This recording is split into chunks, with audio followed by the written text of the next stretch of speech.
Yo, what's going on everybody? It's your boy Wolf, back here with some more Palworld tips and tricks. Today we're going to be talking about some of the aspects of the breeding farm. I've been getting some comments, some questions about, hey, what pals do I combine to get what? You can find some of this information online, but I will go ahead and share with you guys some of my favorites, the more rare types to breed, as well the combinations needed to acquire them. Let's go ahead and talk about some recipes and ingredients that you're going to need to actually get this done. So, starting out, one of the main things that you're going to acquire as you start farming certain PAL types is honey. You're going to want to save your honey. It's very important for the aspect of breeding in this game. It's one of the few materials needed to produce the cake, which you give the PALs in the breeding farm to actually produce this egg. It's one of the few materials that you cannot purchase from wandering merchants. If you're looking for a Cinnamoth or a Elzebee to go ahead and acquire the honey, you'll notice right here possible drops. As I've caught one, it tells you the information here down below in the right. So once you acquire enough honey, you're going to also need a cooking apparatus. And once you have enough honey, the main things that you're going to need is flour, red berries, milk, and eggs, all of which you can produce very easily and significant amounts in a short amount of time at your base.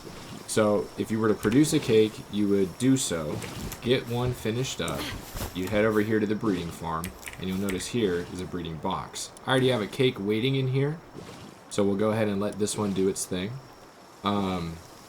To note, the cakes, while in the breeding box, they will not expire. There's no timer that's actually cooling down here. It actually holds true at the 20-minute mark at all times.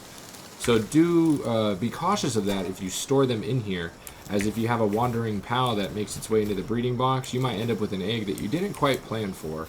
And in a sense, it would be waste of a cake, waste of your materials, some of the time needed to produce these things. So, just keep in mind, produce the cakes when you are breeding.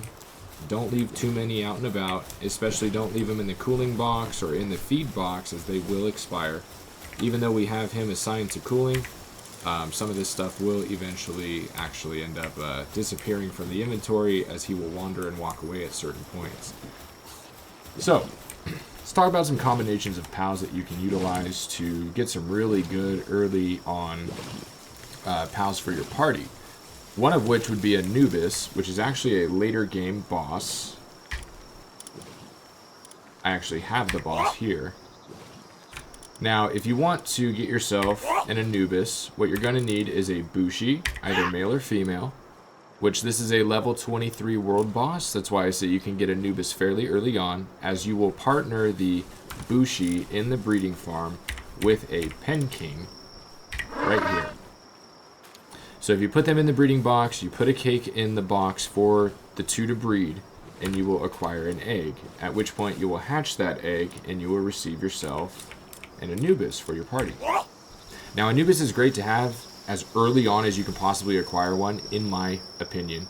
I'm one who, as a part of this guild and private server that we've been playing on with over 150 hours logged, I did a big part of the building aspect, a lot of the farming for certain materials for armor, weapons, things like that. So I always wanted to have a good hand-working PAL with me, and he is actually level 4. So as far as production goes, best one in my book I think that you can have, just for straight up keeping with you so you can assign him to something quick and get it done for yourself so you can get back out there. He's awesome.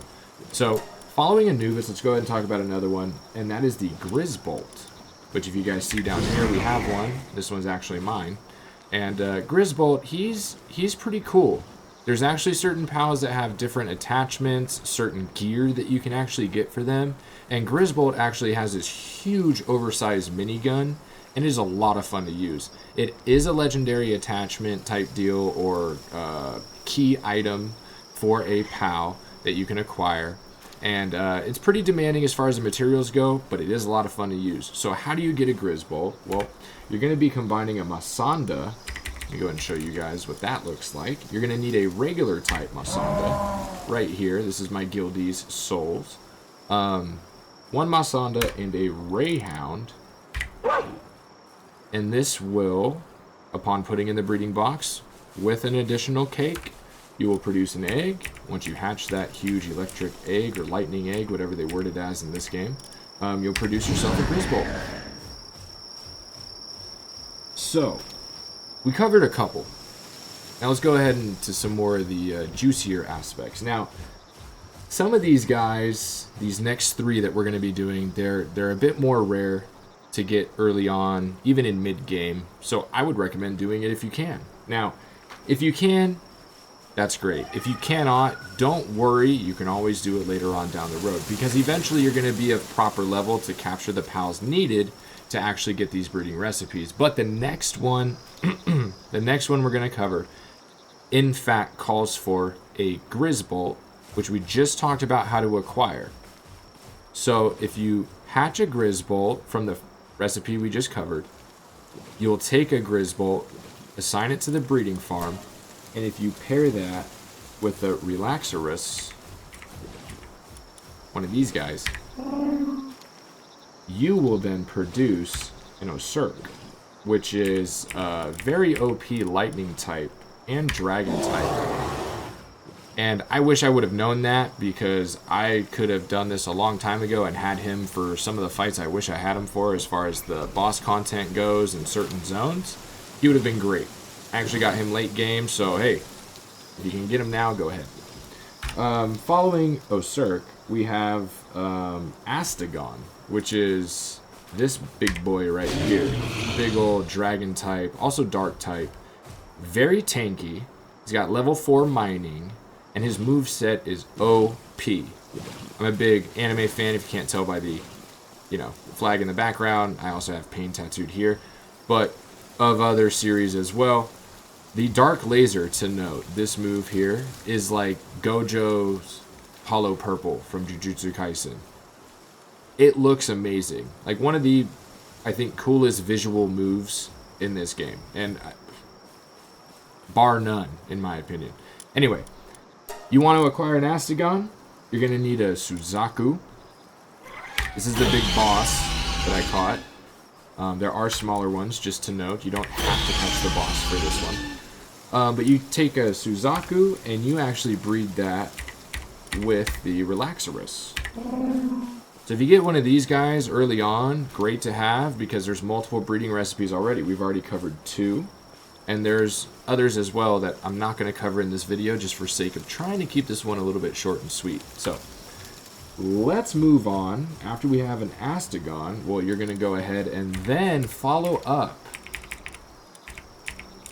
with another Astegon, which you will breed with a Kitsune, which you can find scorched eggs, the fire eggs, that could potentially hatch you one of these very early game. I actually had one hatch pretty early on. I never really used it, but it does come in handy, because if you breed the Astegon with the Kitsune, you get what's known as the Shadowbeak, which in my opinion is the best all-around mount in the game.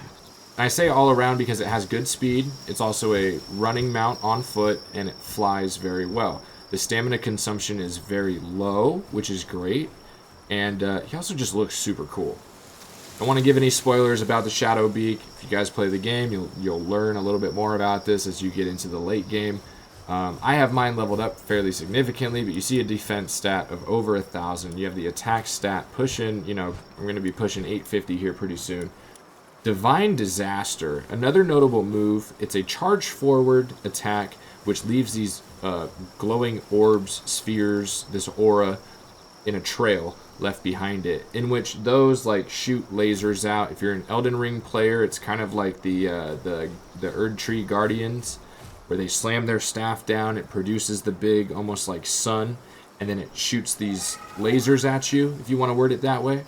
It's essentially a similar thing going on here. It's great. It also hits for a very high amount, so if you want to get a Shadowbeak, let me just recap that. You're going to go ahead and breed a Astegon, and you're going to breed the Astegon with a Kitsune. That will give you a huge dark egg, which you will be able to hatch the Shadowbeak, and you'll be able to utilize that as a mount. Now, just to talk about it, you're going to want one of the POW workbenches if you have not got one already. And this is how you go ahead and acquire your saddles, your other attachments, such as a missile launcher for the Relaxorus. There's a saddle for the Jetragon, which I do not have unlocked. I had a fellow guild member unlock it for me. But let's go ahead and show you guys the Shadowbeak, which at least is one. Oops. Yeah. At least is one on this list that you can acquire easily. The Jet Dragon, the missile launchers, they're a lot of fun. I'll showcase those and other like OP strong things to have in your party. We're going to be putting out quite a few videos, at least here for Palworld, I think, here moving forward. Let me go ahead and hop off this. But yeah, Shadowbeak is awesome. Great to have. The Jetragon, just to cover it. This is a late game thing.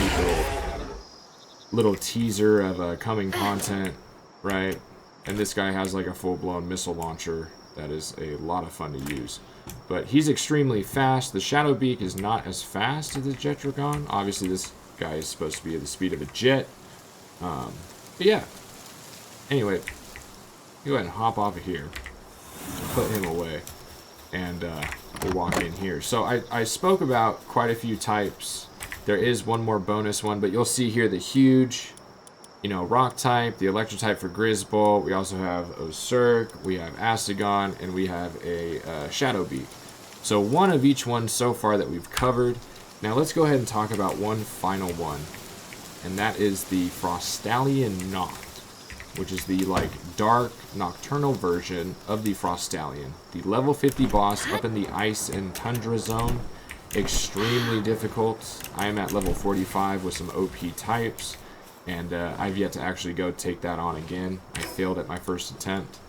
But the Frostallion up here, let's see if I can actually show you in the PAL deck. Should be pretty low down. Yeah, right here. To my knowledge, you're going to have to catch the boss. I don't think you can get any smaller versions of it, so this one is going to be a challenge, which is why it's the last one on my list. It's also the one where this recipe, the outcome, the final outcome of the Frostallion Noct right here that I have, you can only acquire this by catching that boss and breeding this, and it's going to be a late game thing for you. So to get the Frostallion Noct, you first take the regular Frostallion and you're going to breed it with a Helzifer. Right here, folks. You can actually catch these guys at night fairly early on. They're also, I think, mounts that you can ride. Pretty good to have. I'll go ahead and do more about like the attachments for pals and the ones that are viable from like best to worst, you know, type scenario. We'll get another video going here soon for some mounts for you guys, but I hope I covered the gist of it. Main thing, get out there, go farm, get you some honey, stock it up. The honey won't expire. And be sure to bake you some cakes. Look up some PAL types if there's any out there that maybe I didn't cover and you want to see me actually hatch the eggs for or whatever else. I'll be live on Twitch. You can always stop on in, make a request, or if you want, leave me a comment down below. Be sure to leave a like if this video helped you. And until next time, guys, I appreciate y'all. Take it easy.